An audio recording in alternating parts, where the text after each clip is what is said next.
فكلي واشربي وقري عينا فإما ترين من البشر أحدا فقولي إني نذرت للرحمن صوما. Hello, everyone. Assalamu alaikum. Welcome to the Islamic Mary podcast. So, one of the things we've discussed in this podcast is the idea of a book. And a book can open up doors, it can lead to new opportunities. It can also make you ask new questions, and it provides new challenges and things for you to think about more deeply.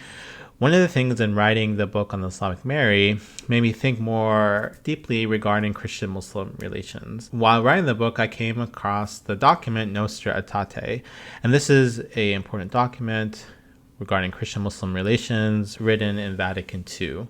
And in this document, there is this fascinating statement regarding Muslims.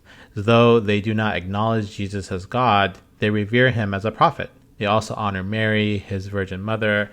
At times, they even call on her with devotion. The document goes on to praise Muslims as people who fast, give alms, and pray. However, when reading this passage, where is the Quran? Where is the Prophet Muhammad? Those questions eventually led me to the dissertation of Jordan Denari Duffner. Jordan is someone I know for a long time, someone who went to the same school as me, Georgetown University, and someone I followed on social media and in her public scholarship and activism. Today, I'll interview Jordan on her recent dissertation and how she tries to answer some of these important questions. I want to welcome Jordan Denari Duffner to the Islamic Mary podcast. Jordan, welcome. Thanks for having me. It's great to be with you. So Jordan, you're someone that I've been following for a long time. And as I've been writing the book on the Islamic Mary, a lot of questions have emerged, and I got the opportunity to look at your work, specifically your dissertation, and it's answering actually a lot of the questions I have regarding Christian-Muslim relations and dialogue. But maybe we can start first, you talking about yourself, your spiritual autobiography, and how you became interested in Christian-Muslim relations. Sure. So like you, I went to Georgetown for a lot of my higher ed. I did my undergrad at Georgetown here in Washington, D.C., and then also my PhD. But I was in the Theology and Religious Studies department where you were at the, our sort of sister Arabic and Islamic Studies.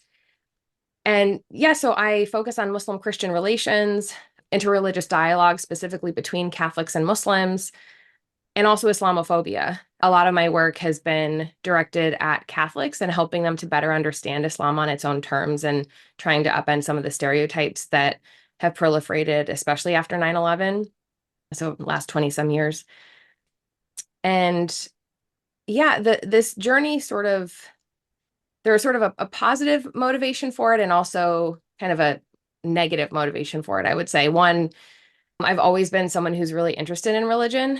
I grew up in Indianapolis, Indiana, going to Catholic school, Catholic grade school, and was always really immersed in the Catholic tradition. I was an altar server. I was a mass coordinator, which meant that I got to help prep the mass. So I got really familiar with all of the different parts of the ritual and all the different things that we needed, for the priest to say the mass. And that was a way that I just got to be very close to Catholicism in kind of a material way. But I was always sort of bothered by this question, well, what about people who aren't Christian or aren't Catholic? My mom will tell a story about when I was in fourth grade, we were driving to school one day and, I asked her, well, what about all the people who don't believe in Jesus, who are good people? What happens to them? Are they not saved? She was really smart because she didn't actually answer my question. She let me sit with the question and let me explore that, on my own. My parents have always been very open to spiritual exploration or allowing us as my brother and I to do that on our own. So I was always just sort of needled by this question. And in many ways, as you see in the dissertation, I'm answering that question in part in my dissertation. What is the significance of non-Christian religions in the plan of God? How do we as Catholics or as Christians make sense of the religious diversity that we see? And so I was always really interested in religion, really wanted to have a connection to God, but was starting to get kind of disillusioned with Catholicism. I was really enamored with the Jesuit tradition. I went to a Jesuit high school. As you and some of your listeners probably know, the Jesuits are very well known, especially nowadays, for their focus on social justice and interreligious understanding and really putting our faith into practice to address issues in our world. And I was very committed to that, but still wasn't sure where I wanted to make a home religiously, and started learning more and more about Islam in high school and then in college.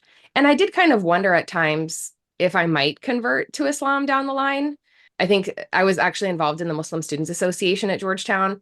And I think a lot of the people were like, why is she here? Like, does she want to be Muslim? We know she's not. What's going on? Um, but ultimately, the journey into Islam made me sort of come back to my Catholicism in a new way and appreciate it in a new way. And to also discover, I think, um, some of the theological resources in in Catholicism for making sense of religious diversity. That like I could still be Catholic and still have a deep appreciation for other religious traditions, and those things weren't in conflict. Like that's baked into Catholicism, but like it was never something I'd been exposed to growing up. And then on the flip side, as all of this is going on, as I'm kind of going through this spiritual journey, there's also this just like rise in Islamophobia in the wake of 9/11. I was in fifth grade when 9/11 happened, so I was pretty young. And so it was the first real news story that shaped my consciousness and people of my generation. And so Islam was always present. It was always in the media. And as you know, it was usually a negative portrayal, and Islam was being associated with terrorism and violence. And what I was seeing is that the Islam that I was coming to know through friendships with Muslims and through my study was not the Islam that many of my Catholics knew from just absorbing negative stereotypes in the media. And so I remember in high school, one of our very close family friends sent around one of those chain emails. This is back in like, the early 2000s, where chain emails were a really big thing before social media. And she sent this anti-Muslim chain email to us, and it had already circulated through a lot of the people at our Catholic church. And it was just super distressing to me, because I'm like, I know all these people are well-intentioned, kind, nice, open people, and yet they're sending around this stereotypical hateful message, and they don't realize that there's a disconnect there between what our faith teaches us and then what they're actually doing. And so, especially my work on Islamophobia has been trying to address that disconnect and help fellow Christians and Catholics see that no, first of all, these stereotypes are wrong and untrue, and the result of geopolitical things or government actions that are harmful to Muslims. But then to come back to our faith tradition and say, well, if we were going to actually carry out our values, what would that mean in terms of our relationships with Muslims? All right, wow, that's beautiful. So, could you speak a little bit more about your spiritual awakening of sorts in college and in terms of your religious identity as well as your Mhm. relationship with Muslim? I think a lot of our listeners are in academia, they're college professors and Mhm. students. So I think hearing more about your college experience would help them in their spiritual and interreligious journeys. Yeah. So when I went to Georgetown for undergrad, and I started back in 2009, I thought I wanted to be a foreign correspondent, like a journalist. My sort of working assumption was, if Americans have all these misperceptions about Muslims and Arabs, let me go to the Middle East and be a reporter on the ground and report back, what I see, and help to dismantle some of the stereotypes. I had done a lot of youth journalism in middle school and high school, and I loved writing, and so I thought I wanted to be a journalist. And so I started taking Arabic at Georgetown, and taking classes on Islam and Middle East history and things like that. But I also became really involved in just interreligious dialogues with fellow students on campus. So I made Muslim friends, and we would have little dialogues in our dorm rooms and stuff. We would get together. There was one group of us. It was me, a Protestant, and a Muslim, and we would get together every Wednesday night during our freshman year and just talk about different religious topics. My Protestant friend would bring her Bible. I was the good or maybe the bad Catholic and didn't bring a Bible because Catholics don't read the Bible.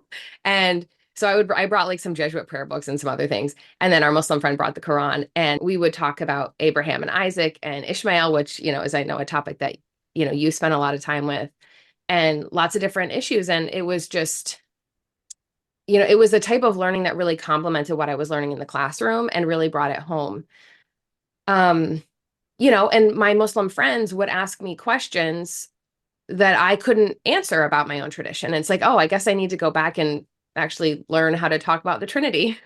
I had a similar experience when I went abroad. I studied abroad in Jordan, and then I lived there for a year after I graduated from Georgetown, also doing research, which we can talk about. But yeah, the talking about the Trinity in my native language of English is hard enough, but when someone asks you in Arabic to talk about the Trinity, it's a doozy.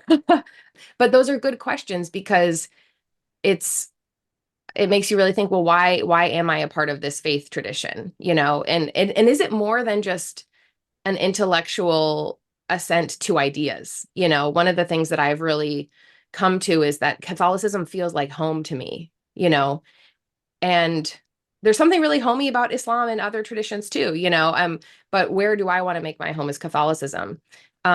Yes, I'm, in large part, convinced by the ideas, so to speak, but I think it's even more that like these are narratives and stories and rituals and experiences that are a part of who I am. And I think ultimately it was that feeling of home more than being convinced by any theological idea that made me end up where I am. And that also then allows me to appreciate all those things about Islam and other faith traditions too. All right, great. So maybe to build off that answer, could you tell us more about the people who made you who you are and influence your research and scholarship? So one of the things I love doing when I look at a book or dissertation is to read the acknowledgments, because you really get a sense of that person, who they are, their relationships, and of course that community that actually brings out these new ideas. So yeah, so Mhm. a little bit, maybe you could speak a little bit more about those people. As a Catholic who does this work, I feel like I stand in this long line of people who came before me who really paved the way. As you and some of your listeners probably know, the Catholic Church, particularly during the 1960s, had kind of this major shift in how it approached people of other faith traditions, and going from a place of sort of hostility and distance to a place of curiosity and openness and welcome and hospitality, and really trying to approach other religions in a positive way and to look at our similarities. And one time I actually drew out like my academic family tree, because so many of my professors at Georgetown are also the students of other influential scholars, whether they be Catholic or Muslim. And it first of all, it's just very moving to know that I sort of like stand in that line of people who have made really important shifts, that like my scholarship would not be, and my ideas and all of that would not be possible without them. And so there's a lot of wonderful Catholic scholars of Islam, whether they be at Georgetown or elsewhere, who have been really influential to me.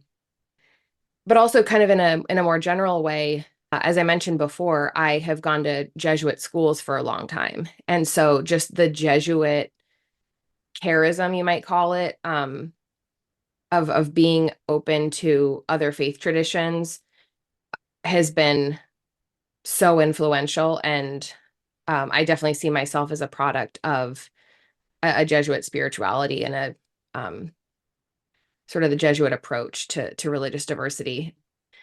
I also just had a lot of, friends and colleague friends who have shaped my work and my dissertation. I talk about how one of my classmates, whose name is Mohammed, I think he was the genesis of the idea to use what's called the fruits of the Holy Spirit, this list from St. Paul, in my dissertation. Neither he or I can actually remember who in our Zoom conversation first brought up this this list that I could potentially use in my research, but I think it just speaks so much to the fact that dialogue between our two religious traditions can then propel developments in one or another of those traditions. And so I haven't just been a product of Catholic theologizing on Islam, but it's also been Muslims reflecting on their tradition and also knowing something about my tradition that then has propelled my work forward. So that's been really uh, just beautiful to experience as well.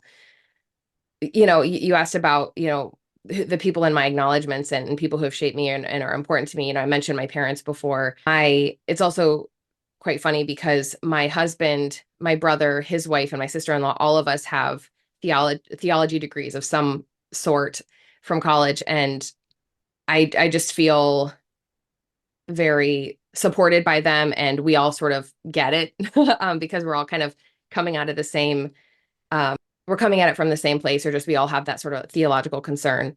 And then also, I think in this phase of my life, I'm also very shaped by my kid. I mentioned in my dissertation, I wrote my dissertation after having my first child, Adam, and we're expecting our second child now. And so at this phase of my life, it's not just my scholarly, forebears who are influencing me and shaping things, but also my kids are a part of that too. So. Very wonderful. So maybe we could jump now into your dissertation. So you've written a lot already, and you're a public intellectual and scholar, and now you are a doctor. So congratulations. And you've written this really interesting dissertation regarding Christian-Muslim relations and how Christians could potentially better relate to Muslims. So maybe you could speak a little bit about your argument, what issues you're dealing with, and what challenges you're trying to address or solve. Mhm. So my dissertation looks at the Prophet Muhammad and tries to offer a new way for Catholics to appraise the prophet, so to speak. So when I was shortly before the pandemic, I was at a Catholic conference in Los Angeles where I was giving a talk, basically an intro to Islam talk to all of these Catholic educators from across the country.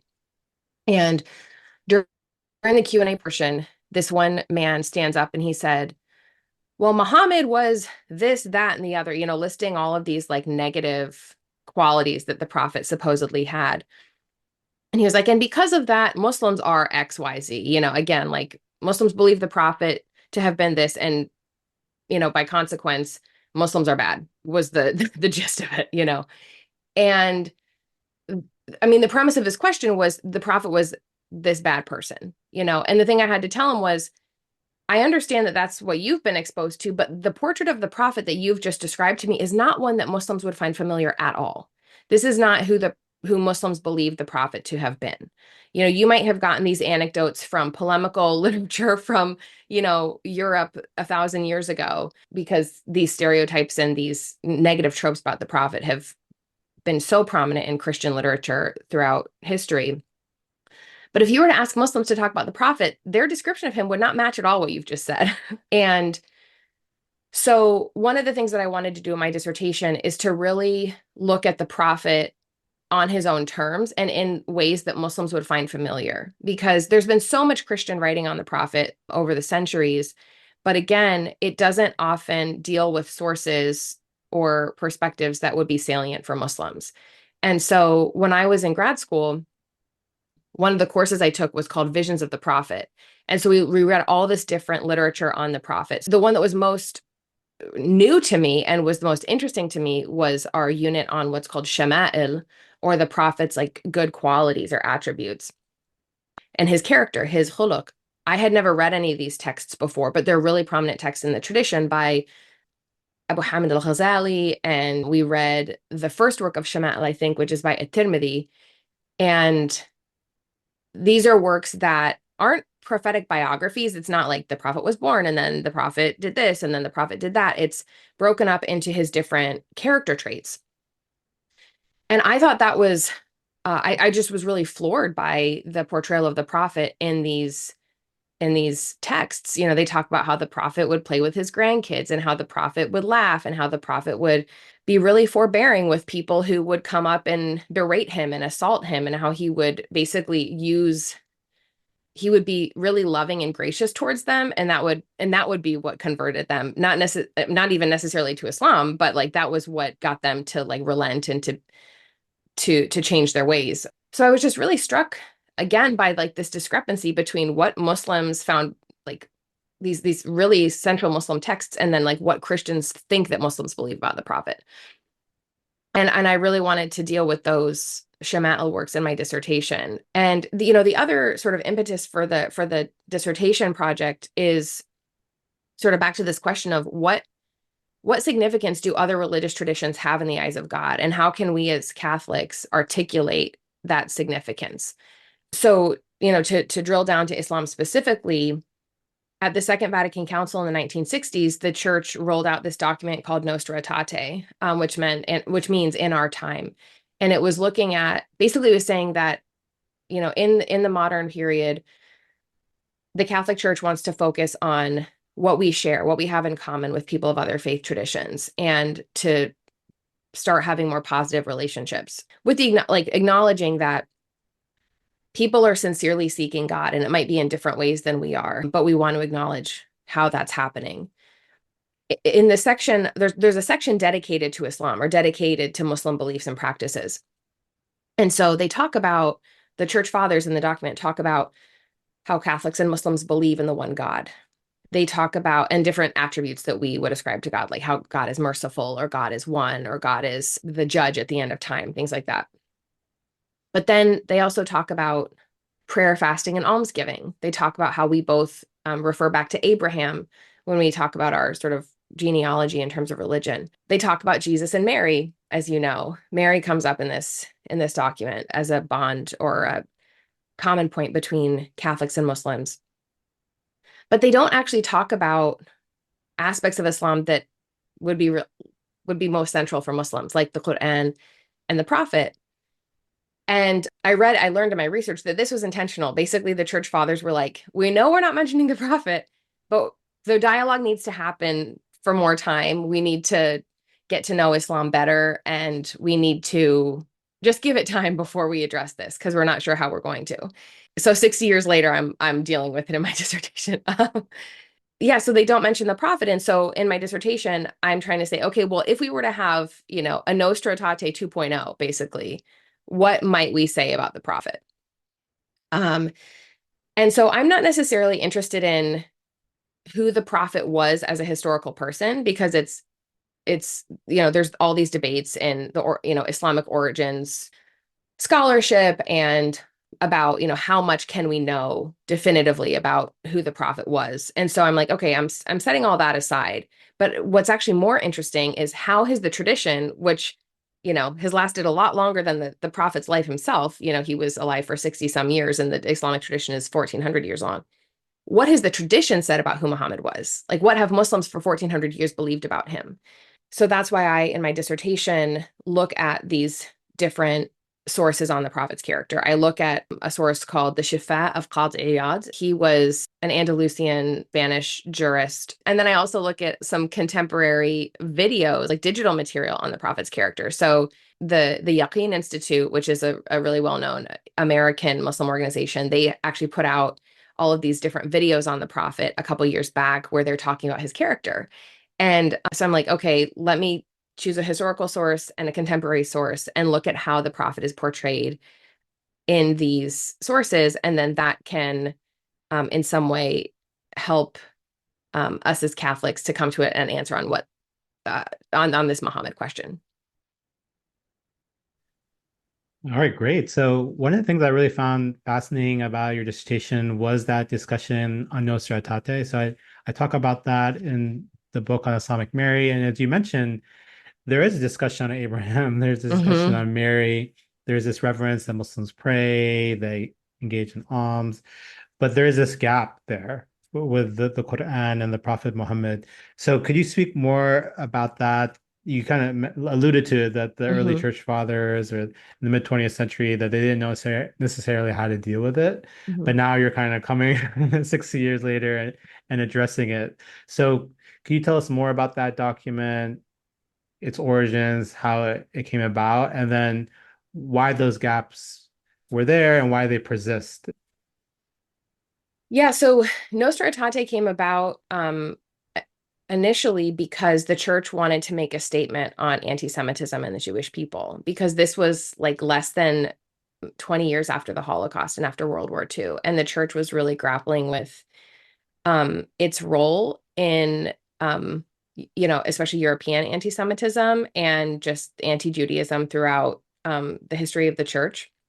And Nostra Aetate was initially meant to sort of articulate a new theological position that wasn't as supersessionist when it came to the Jewish people, to basically say that the covenant with God's covenant with the Jewish people is still valid.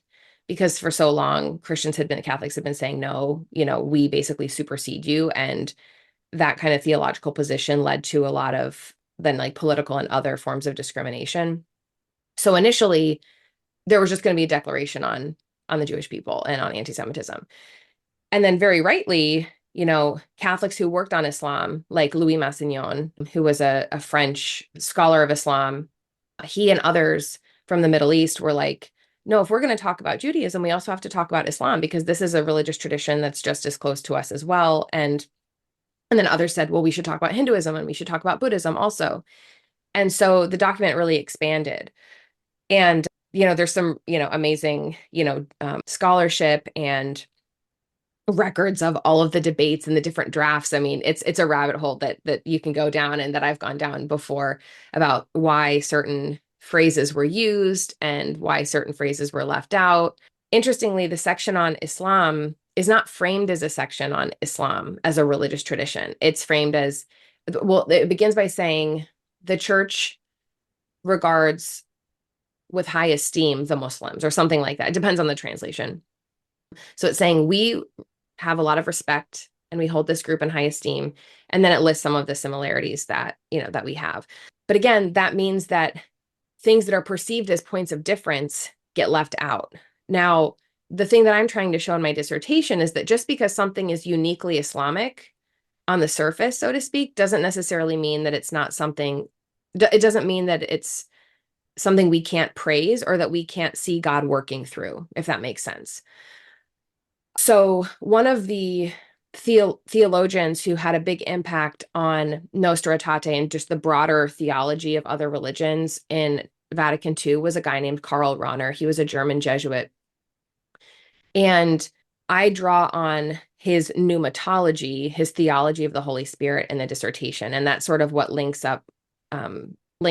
I'll explain how it sort of links back to the prophet, or how I use it. Basically, Rahner's idea is, well, he's known for this phrase, the anonymous Christian, which a lot of people take issue with, understandably, because basically he's saying that people can be Christians without knowing it and without converting to Christianity, without becoming baptized. But people of other faith traditions or of no faith tradition might actually be anonymous Christians. They have a kind of implicit faith. And the way that he understands that is, he says, well, God's offer of God's self, God's offer of grace, is offered to each and every person at the core of their being at all times. He has this really sort of like radical notion of grace. He kind of is working with, but also upsetting some previous like theological categories.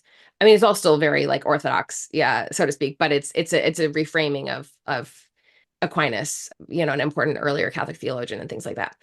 But he says, okay, God is offering God's self to all people at all times at the center of their being. But that offer of grace of God's self also has to be mediated through real life, through our cultures, through our through historical circumstances, and through our even religious traditions, different social formations. So the question then is, how is that happening? So Rahner says that like God is offering God's self to people through their religious traditions or through elements of them, but he doesn't name where that's going on. And because he's not a scholar of other religions, and he also doesn't really give good criteria for how we're supposed to locate that. So he's saying that grace or the Holy Spirit is working in other religious traditions, or we can assume that, but now we have to go look for it. Where is that happening? And so my dissertation is saying, okay, well, yeah, how do we go look for that in the Islamic tradition, and suggesting a way that we can do that? Because Rahner doesn't offer criteria, other scholars that came after him said, well, what are tools that we can use in our faith tradition to look for the Spirit in other religion. And one suggestion that someone has had, and that also that my Muslim friend had too, or this list of the fruits of the Holy Spirit.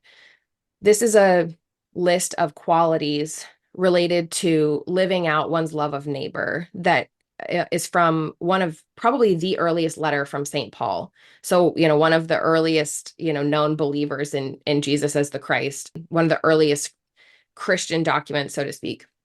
And he basically says that if people are living out of the Holy Spirit, or if the Holy Spirit has been offered to them and they've accepted that offer of grace, if they've accepted faith in in an explicit or implicit way, so to speak, they will show forth qualities, 9 qualities: love, joy, peace, patience, kindness, generosity, faithfulness, gentleness, and self-control. And so then it's like, oh, well, this is a really great tool. If we're looking for the Spirit somewhere, let's use this list. And it works, again, really well with my interest in the character of the prophet. So what I do in the dissertation is basically look for these different qualities, these fruits of the Spirit in these depictions of the prophet, whether they're historical or contemporary.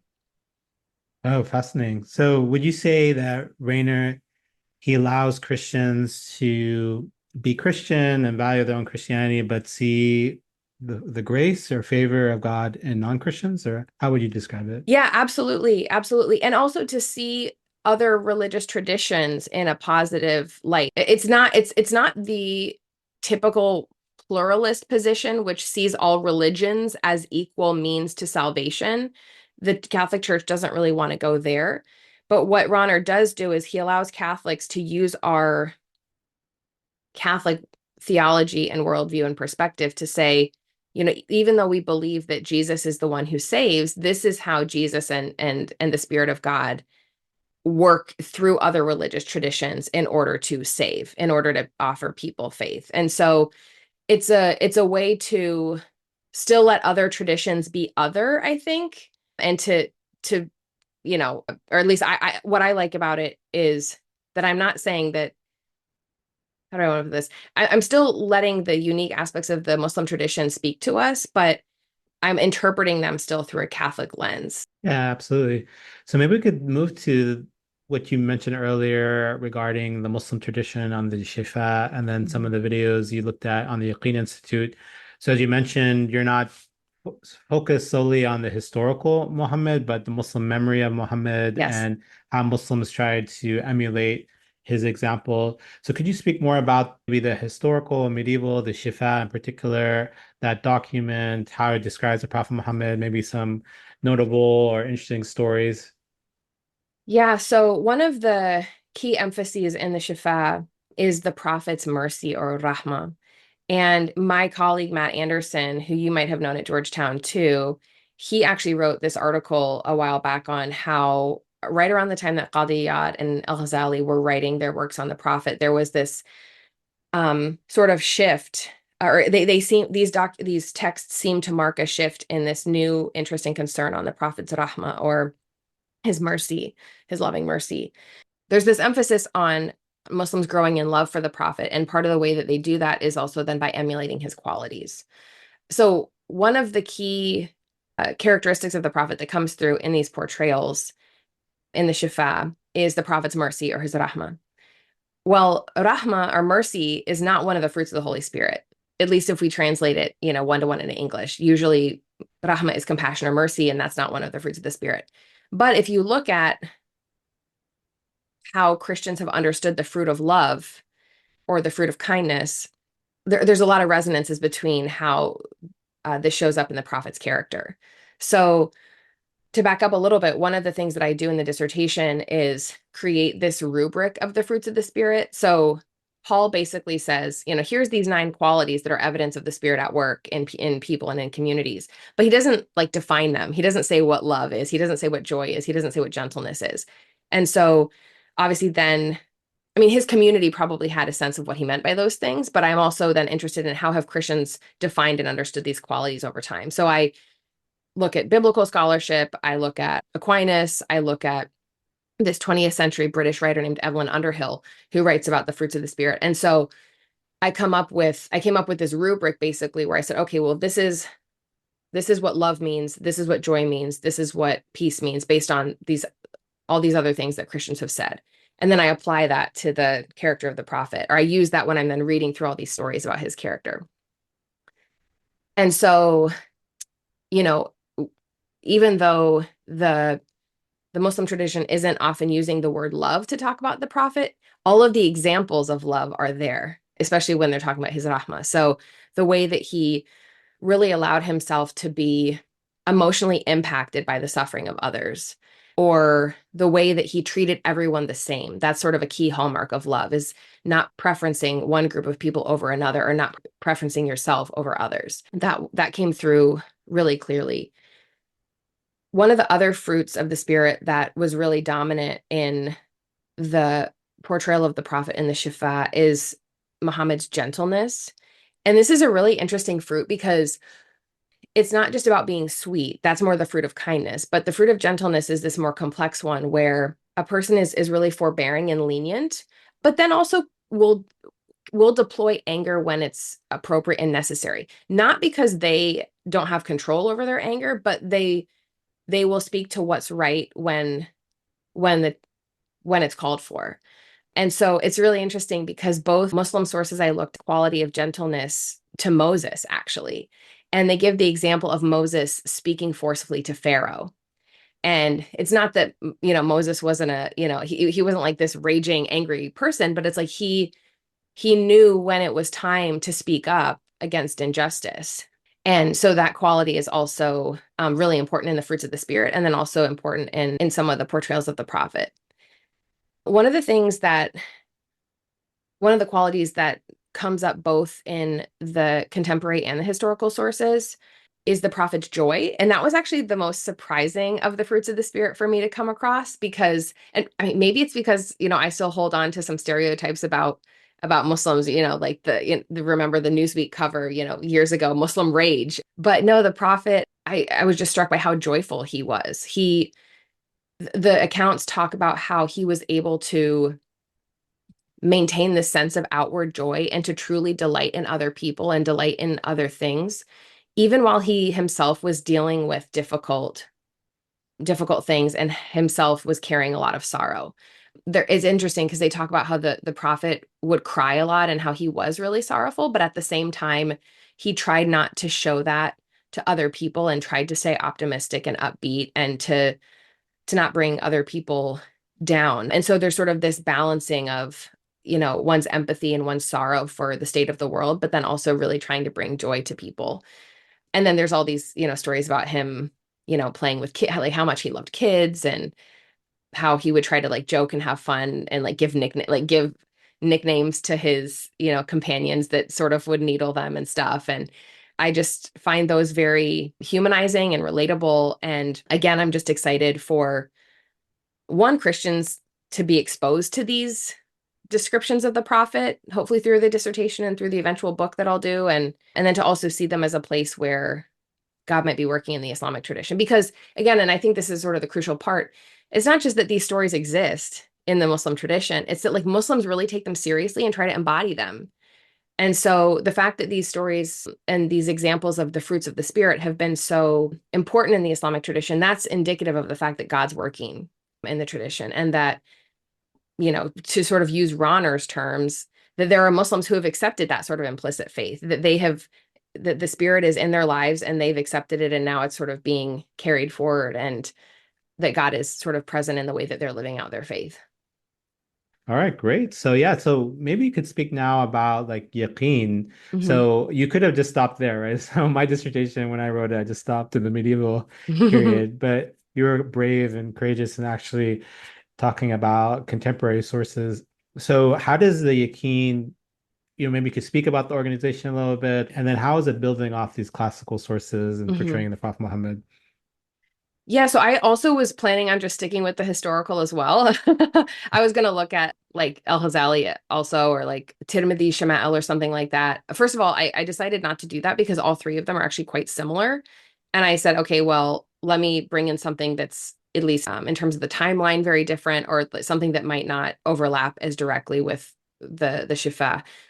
just to sort of get a broader swath of Muslim perspective. And actually, when I was writing my dissertation proposal, I think it was in 2021, Yaqeen came out with this video series called Meeting Muhammad. And every day during Ramadan, the head of Yaqeen, many people know him, Omar Suleiman, he would do this video where he would talk about, basically have the viewer imagine themselves in the presence of the prophet in different circumstances. So there's videos that are like when he would play with your kids, when you needed his help, when you were with him in the trenches, like in a military battle. When I think there's one, I didn't analyze this one in my dissertation, but it's like when he lost his son, and so what I also found really fascinating about these videos is that it's sort of like a Muslim version of what we would call Ignatian contemplation in the Catholic tradition, where St. Ignatius of Loyola, the founder of the Jesuits, basically encourages a form of prayer where you read a Bible story about Jesus and you kind of put yourself in the story. You imagine yourself in the story.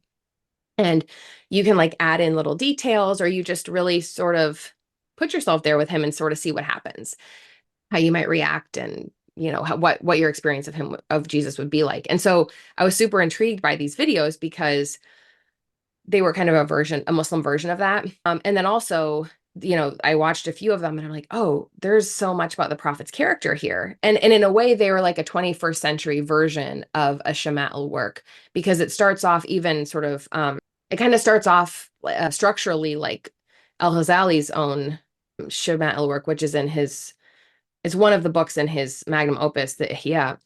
And he starts off by talking about the prophet's appearance. Then he starts in a general way talking about the prophet's character, and then he'll get into some specific qualities or anecdotes. And so I was seeing that in the Yaqeen videos too. And I was like, oh, that's really interesting. This is sort of a modern iteration of that.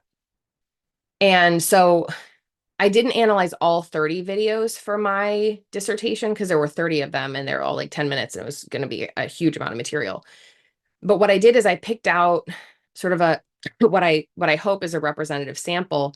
I picked out some videos that I thought were very likely to show forth the fruits. And then I also picked the videos that I thought would maybe be the most challenging to find the fruits in, like the one about like with him in the trenches, because one of the sticking points that Christians have often had about the prophet is that he was involved in like military activities and politics. And that's often one of the ways that Christians try to distinguish themselves from Muslims. It's like, well, Jesus was apolitical. He allowed himself to be subject to political and military power. He didn't join in with it. And so I was like, okay, well, let me focus on let me choose that video and some other ones that I thought might like contradict the fruits of the spirit in some way.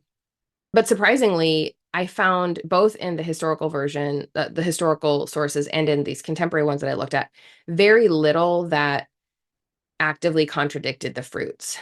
Like, for example, there's been all these debates about like, did the prophet ever kill anyone? Interestingly, in all of these sources, like it's that the prophet engaged in combat, but only in a way to disarm people or in like defensive posture and things like that, which I thought was really interesting. The other set of Yaqeen videos that I looked at, I also wasn't planning to include initially, but they were framed, the series was framed as the fruits of the prophet's character.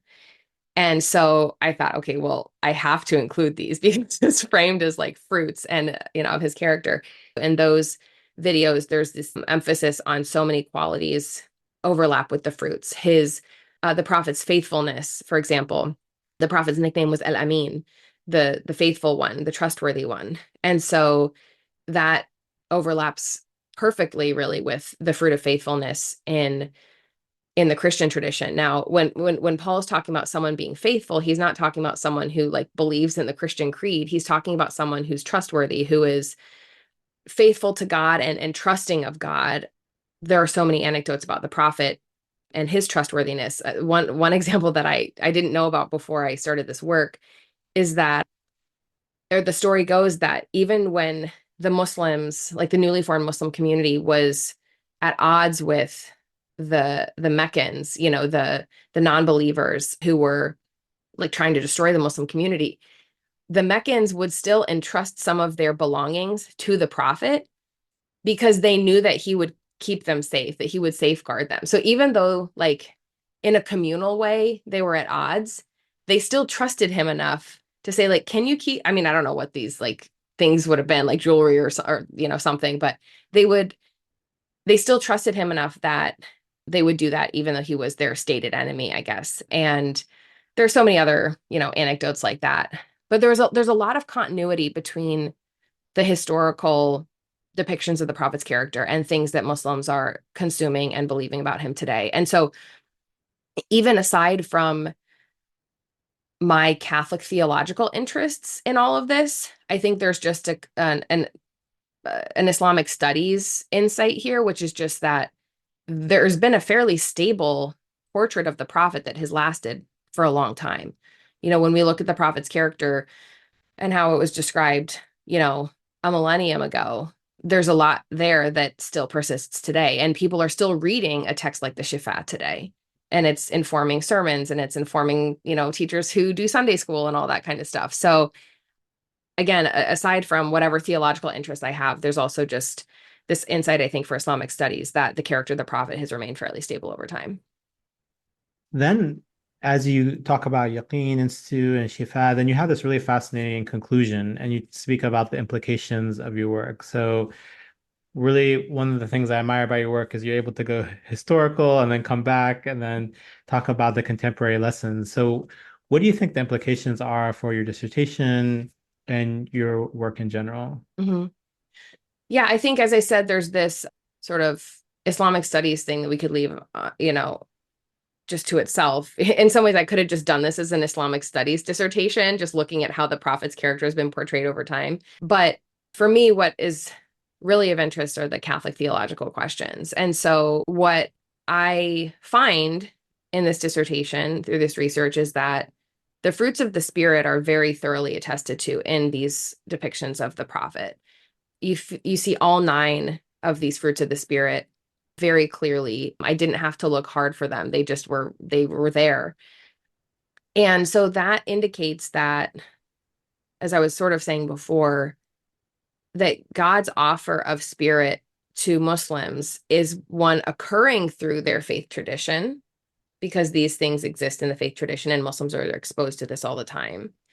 But it also indicates that there are some Muslims who have clearly accepted this offer of grace because people have written these accounts, people have absorbed these accounts, people have preserved and disseminated these accounts over time. So if these qualities are important to Muslims, this is an indication that the Spirit is working among them already.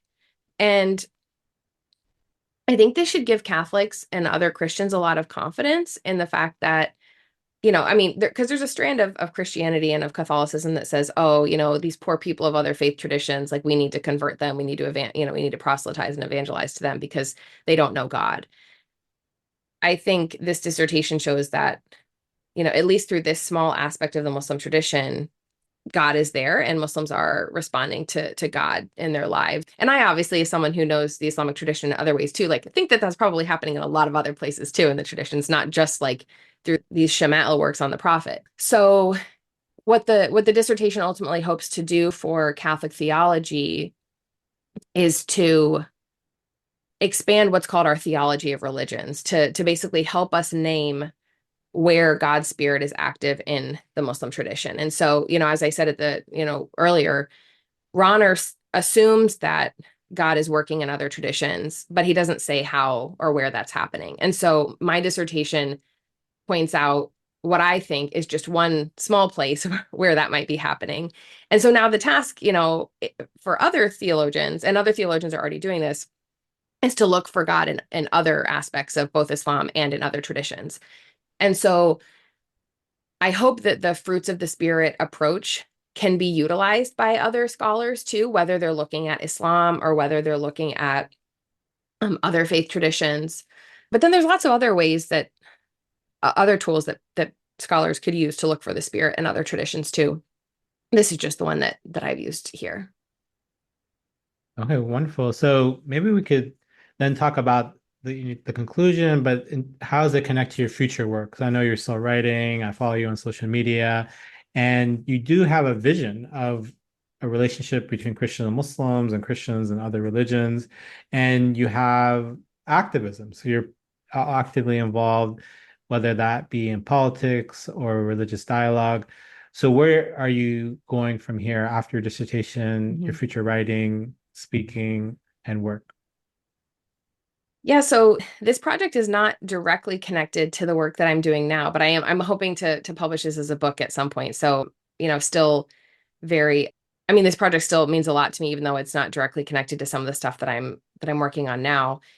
My current book project is on Pope Francis and Islam, basically how Pope Francis has prioritized dialogue with Muslims. And again, to actually make the connection back to the dissertation, I mean, Pope Francis takes for granted Catholic theological position, of Rahner, and I was actually just reading Fratelli Tutti, part of Fratelli Tutti the other day. Fratelli Tutti was a papal encyclical that Francis released shortly after some major initiatives he did with a Muslim leader, the Grand Imam of former Grand Imam of Al Azhar, Ahmed al-Tayyib.